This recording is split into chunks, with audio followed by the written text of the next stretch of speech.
Matahari pagi menyinari dunia. Kepalkan tangan untuk meraih asa. Saya Dede Alang Dirahagina, perwakilan dari SMP Negeri 8 Singaraja.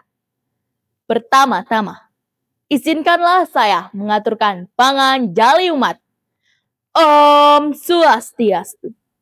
Assalamualaikum warahmatullahi wabarakatuh. Shalom, nama budaya, salam kebajikan. Yang terhormat Dewan Juri Lomba Pidato yang saya hormati, Bapak dan Ibu Guru Pembimbing, serta teman-teman peserta lomba yang saya banggakan. Puji syukur kita haturkan kehadapan Ide Sang Hyang Widiwasa, Tuhan yang Maha Esa. Karena berkat rahmat dan tuntunannya, kita diberi kelancaran untuk mengikuti lomba pidato hari ini. Pada kesempatan kali ini, saya akan menyampaikan pidato tentang semangat pahlawan mengelola sampah di tanah perjuangan.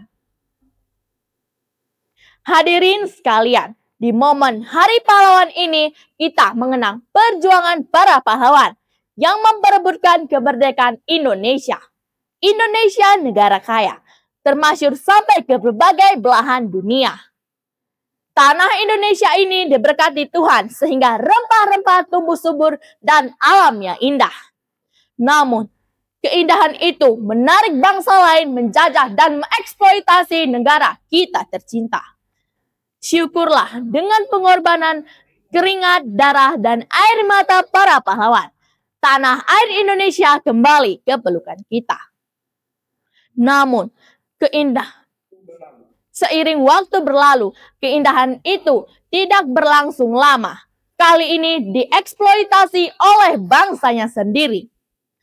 Kerusakan lingkungan makin menjamur. Parahnya kita tidak beraksi nyata untuk menghentikan.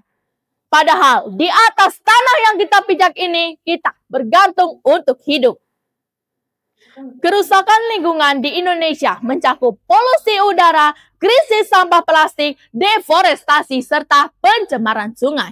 Membahas tentang sampah, Badan Riset dan Inovasi Nasional BRIN menyatakan sekitar 11 juta metrik ton sampah pada tahun 2024 mencemari sungai, jurang, bahkan tepian jalan-jalan utama. Hal ini sangat meresahkan karena sampah dapat memicu berbagai permasalahan seperti pencemaran tanah dan air, bahkan menimbulkan bencana serius seperti banjir. Masih melekat di ingatan kita bagaimana bencana banjir terjadi di Pulau Bali bulan September kemarin. Kerusakannya parah, bahkan menimbulkan korban jiwa. Hadirin sekalian, mari kita cintai tanah air yang telah susah payah diperjuangkan oleh pahlawan bangsa. Manusia dan alam harus bersinergi. Sadarilah, untuk hidup yang lebih lama, tahun demi tahun dibutuhkan alam yang terjaga. Alam bukan warisan dan bukan juga titipan. Alam adalah rumah yang harus dijaga kelestariannya. Bukankah dalam masyarakat Bali kita juga mengenal falsafah Trihitakarana yang mengajarkan keharmonisan manusia terhadap alam? Namun, kenapa kita lupa? Kita juga menyebut alam dengan kata Ibu Pertiwi. Namun, kenapa kita durhaka menyakiti ibu kita? Teman-temanku sekalian, memang masalah lingkungan adalah hal yang harus dibahas bersama-sama antara kita sebagai individu maupun pemerintah sebagai pemangku kebijakan. Langkah kecil untuk masalah lingkungan ini adalah pengelolaan sampah. Saya sangat menganjurkan apabila teman-teman sekalian berhenti menggunakan kata membuang sampah, karena membuang terkesan tidak bertanggung jawab. Mari kita biasakan untuk mengelola sampah. Mengelola sampah dimulai dengan menggolongkan sampah kita menjadi sampah organik dan non-organik. Sampah organik selanjutnya dikelola dengan menjadi kompos. Sampah non-organik dikelola dengan 3R, yakni reduce, reuse, dan recycle.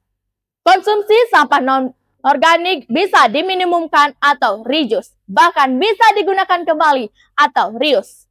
Bisa didaur ulang atau recycle.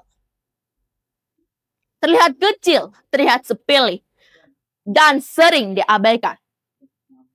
Justru dari hal-hal kecil itulah wajah bumi ini perlahan berubah.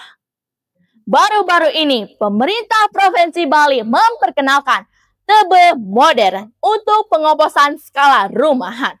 Menurut saya, itu solusi yang tepat. Tinggal kita mau menjalankannya atau tidak. Namun, pemerintah juga harus memberikan solusi untuk sampah non-organik agar tidak hanya berakhir di TPA.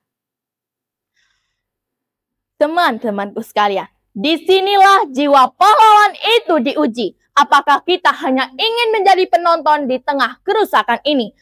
Atau kita menjadi pejuang mengelola sampah dan menularkan kesadaran kepada sesama? Mari bulatkan tekad bersama. Niscaya tanah Indonesia tetap subur. Laut Indonesia tetap luas. Dan rakyat Indonesia tetap hidup sejahtera. Hadirin yang berbahagia, demikian pidato yang saya sampaikan. Saya ucapkan terima kasih atas perhatiannya. Seperti peribahasa mengatakan, tak ada gading yang tak retak, tak ada manusia yang luput dari kesalahan. Oleh sebab itu, saya memohon maaf apabila terdapat hal-hal yang kurang berkenan di hati Bapak, Ibu, dan teman-teman sekalian selama penyampaian pidato ini. Akhir kata, saya tutup dengan para mesanti. Om Santi, Santi, Santi, Om. Wassalamualaikum warahmatullahi wabarakatuh. Salam sejahtera bagi kita semua. Merdeka!